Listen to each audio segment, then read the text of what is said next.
حمد و ثنا رب العالمین کے لیے، درود و سلام محمد وآل محمد پر۔ جناب رسول خدا صلی اللہ علیہ وآلہ وسلم نے فرمایا ہے کہ اللہ تعالیٰ فرماتا ہے جو شخص سوار ہو کر حج کو آئے، اس کا مرکب جتنے قدم اٹھائے گا ہر قدم پر 70 نیکیاں اس کے نامہ اعمال میں لکھی جائیں گی، اور جو شخص پیادہ حج کو جائے تو ہر قدم پر 700 حسنات حرم اس کو اللہ تعالیٰ کی طرف سے عطا کی جائیں گی۔ راوی نے پوچھا رسول اللہ صلی اللہ علیہ وآلہ وسلم حسنات حرم سے مراد کیا ہے؟ فرمایا حسنات حرم کا ایک حسنہ دوسرے 1,00,000 حسنہ کے برابر ہے۔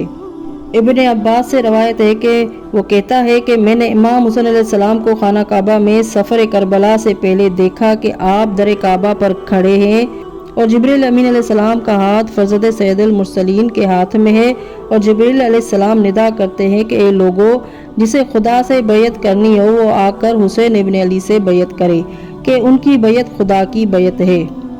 ادھر منافقین امت اس فکر میں تھے کہ چونکہ امام حسین علیہ السلام بیعت یزید سے انکار کر چکے تھے، اس لیے ان کو خانہ خدا ہی میں قتل کر دیا جائے۔ جناب امام حسین علیہ السلام کو یہ خیال ہوا کہ میرے قتل ہونے سے خانہ کعبہ کی حرمت برباد ہوگی۔ اس اندیشے سے فرزند رسول نے تمام اعمال حج نہ بجا لائے، حج کو عمرہ میں بدل کر 8ویں ذی الحج کو فقط سعی اور طواف بجا لا کر عراق کی طرف روانہ ہوئے۔ 9ویں ذی الحج کو اہل کوفہ نے جناب مسلم کو شہید کیا اور اس غریب پردیس کے پاؤں میں رسی باندھ کر کوفہ کے بازاروں میں گھسیٹتے پھرے، اور جناب امام حسین علیہ السلام کو اس سانحہ کی خبر نہ تھی۔ آپ مسلم کے خط کے مطابق منزل بہ منزل چلے جاتے تھے۔ جب منزل سوگ پر پہنچے تو حضرت سب سے جدا ہو کر ایک گوشہ میں پریشان و مغموم بیٹھے تھے کہ یکایک ایک شخص کوفہ کی جانب سے ظاہر ہوا۔ حضرت اس کے قریب تشریف لے گئے اور اس سے پوچھا کہ اے شخص، تجھے میرے بھائی مسلم کی بھی خبر ہے کہ وہ کس طرح ہے؟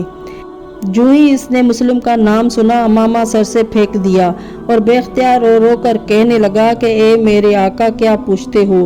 اپنے بھائی کی خبر۔ میں کوفہ میں موجود تھا کہ مسلم اور ہانی دونوں شہید ہوئے اور اہل کوفہ ان سے رخ موڑ گئے، ان کے سر کو میرے سامنے یزید کے پاس تحفہ کے طور پر بھیجا گیا۔ پس جو ہی حضرت نے یہ حال سنا بے اختیار روئے اور انا للہ و انا الیہ راجعون پڑھ کر فرمایا، اے مسلم، جو تم پر گزرنا تھا حکم خدا سے تم اس سے ادا ہوئے، اور جو ہم پر گزرنا ہے وہ باقی ہے۔ اور اس شخص سے فرمایا کہ بھائی، اس خبر کو میرے مختصر سے لشکر سے ظاہر نہ کرنا، سب پریشان ہو جائیں گے۔ حضرت وہاں سے ملول اور غمگین خیمہ سے آئے اور فرمایا، دختر مسلم کو میرے پاس لاؤ۔ اس وقت اس صاحبزادی کا سن 11 برس کا تھا۔ پس جو ہی وہ یتیم قریب آئی، حضرت سے دیکھ کر رونے لگے اور زانوں پر بٹھا لیا، اس کی پیشانی کا بوسہ دیا، اپنے ہاتھوں سے اس کے کانوں میں 2 گوشوارے پہنائے۔ حضرت بار بار اس کے سر اور پیشانی پر ہاتھ پھیرتے اور شفقت یتیمانہ فرماتے تھے اور روتے تھے۔ بس یتیمہ بولی، اے بزرگوار، آپ پہلے میرے حال پر اتنی شفقت نہ فرماتے تھے جیسی آج فرما رہے ہیں، ایسا پیار تو یتیموں سے کیا جاتا ہے۔